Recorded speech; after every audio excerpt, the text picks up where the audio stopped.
I was just trolling through YouTube when I randomly stumbled upon this video. Turns out, Fricadelli Racing sent a freaking LMP3 car down the Nürburgring Nordschleife. If you don't know why that's significant, you probably don't want to be watching a motorsport channel. We have to see this. Let's go. No, they're actually doing it.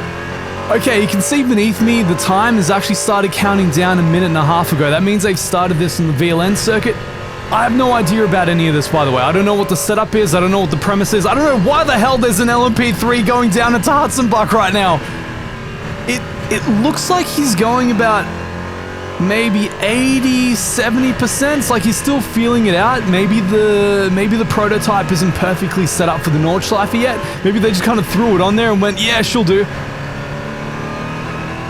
You definitely get the impression that the LMP3 could do a bit more damage than this through the course. But it's kind of amazing that they're doing this anyway. Like, who allowed this? How is this a thing? So, closing pretty rapidly on that. Maybe it's a cup car of some kind. I'm guessing this must be during some kind of a race weekend or VLN or something. Imagine seeing that in your rear view. It's like, get me the hell out of here. It's like, where have I come? You think you're in IMSA or something. He's heading down to Schwedenkreuz now. I'm kind of curious. The telemetry inputs are really, really good up in the top left corner there. Okay, about 50% brake. His lines are interesting. I feel like this isn't a ballistic, 100% run. But the fact that we're seeing this here, man. Flat out. Into the Fox. Okay, he's coasting a lot. He's definitely still he's leaving a lot in reserve. I have a feeling this is definitely more of a tester. We're not all in yet. Oh man, that guy. Bonus points for the livery. Look at that gorgeous Golf livery there. Salute, brother. Passing the... Are we passing the... Yes, we're passing the Rebel Tree, the real life Rebel Tree. Yeah, when you have like a cup class car in front of the LMP and it's maintaining its distance, this thing's definitely not pushing. Its performance profile, the LMP3 is the lowest of the prototype classes that generally race in popular leagues. Its performance profile isn't actually that much faster than a GT3 or a GTE, but even so, it should be sending it a lot quicker through here. It'd have a lot of aerodynamic. I mean, hell, I did this in a video game once and I thought I was a genius, but here they are. They're doing it in real life. Slowest corner of the track now. That's something he's well suited to with this run. 100% throttle, okay, nailing it through section 2.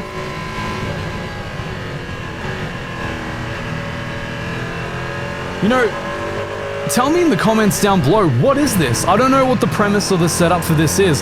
Why are Fricadelli allowed to run an LMP3 on the Nürburgring? What's happening? I'm not complaining, it's just I don't understand. His lines are very interesting. It's like kind of taking the inside in the brake zones. I don't know if he's afraid that maybe there's like a rubber mismatch between the regular tires and the LMP tires and he doesn't want to skid off the rubber in line, or maybe there's some oil spills, or maybe it rained before or something, I don't know. Oh man, that was a big bump. That's kind of what I'd be afraid of with the LMPs, is bottoming out, especially now that we're getting close to the carousel. How's he going to take that? This section I think is usually, he's actually braking for it. So even in the GT3 car in a big race here, it'd just be a lift. So he's definitely leaving a lot in reserve. This isn't a ballistic annihilation lap. Casual fun Le Mans prototype lap on the Nürburgring. Alright, coming up to the carousel now.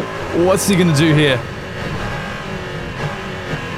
Fair, around the outside. I'd probably do the same thing.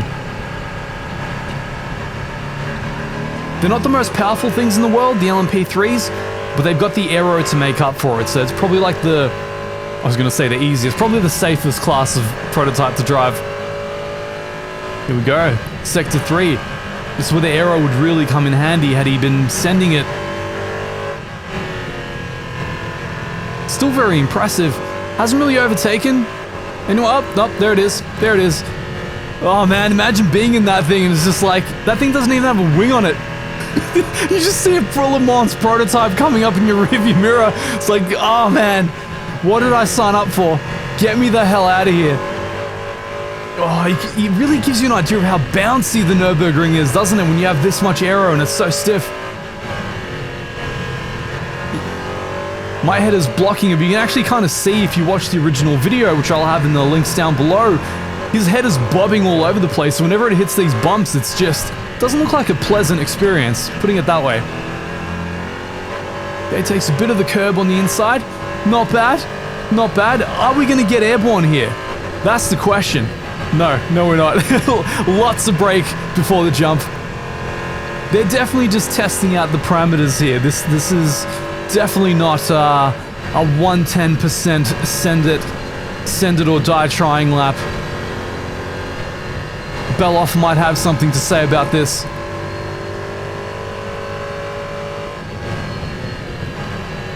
Yeah, lots of brake. Lots left in reserve here. Even so, the closure rate on the slower cars gives you an idea of how far... No! Oh, man! Alright. Yes! Actually took the mini carousel in the thing.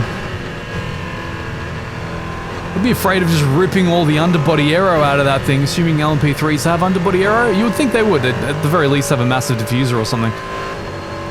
And there we go, on Döttinger Höhe. Back on the long straight.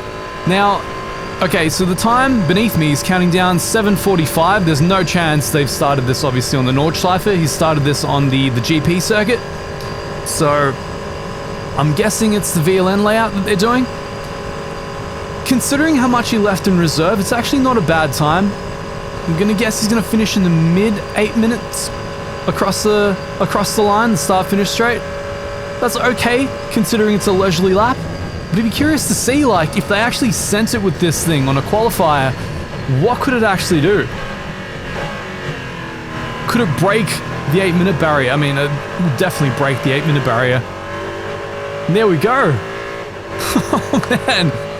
Didn't think I'd see this on a race day or a race weekend or a track day, whatever the hell this is. 8 minutes, 29 seconds. Those crazy bastards, they actually did it. They sent an LMP3 car down what looks to be the VLN circuit. Let me know in the comments down below what else I should see. This was actually a really kind of fun surprise. Make sure to subscribe to catch future videos, and until the next one, I'll see you all later.